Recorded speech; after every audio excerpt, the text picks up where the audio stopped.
Alexander Gomez from batch 3. Ang ating po tatalakayin na video ano ang pinagkaiba ng Mormons, Jehovah's Witnesses, INC, Catholic at Protestant. Ay po ang ating Bible verse itong sa Hebrews chapter 1 verse 8 to 9. Buksan po natin na ating puso thesis sa dalawang mentality. Sinasabi dito na what about the Sadducees?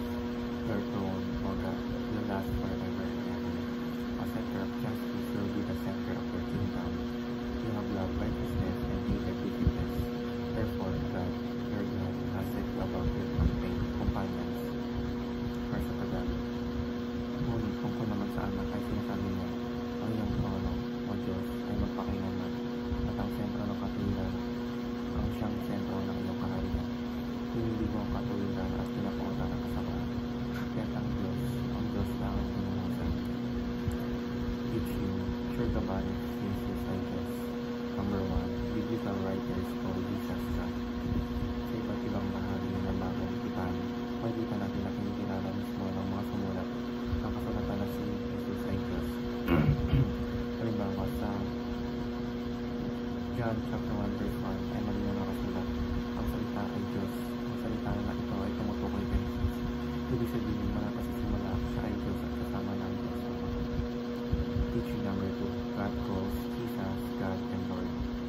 Hindi lang mga tao o tagasunod ang kumikilala kay Jesus bilang Diyos, kundi mismo Ama.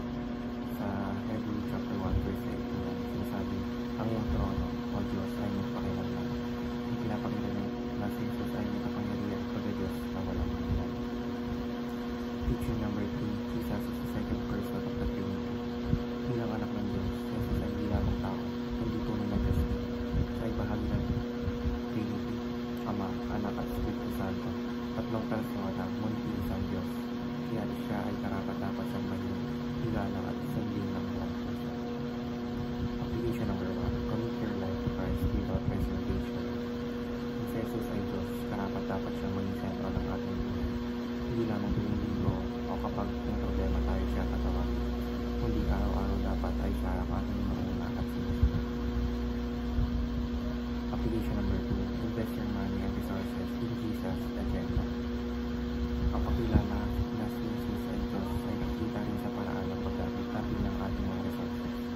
Maaari tayong magbigay para sa simbahan, tumulong sa nangangailangan, at sumuha ng mga gawain na naglalapit ng tao at Kristo. Application number 3, use your time wisely in service of Christ. Imbes na sayangin ang oras sa mga bagay na pansamantala lamang, mas kailan na gamitin ito sa mga bagay na may eternal na halaga.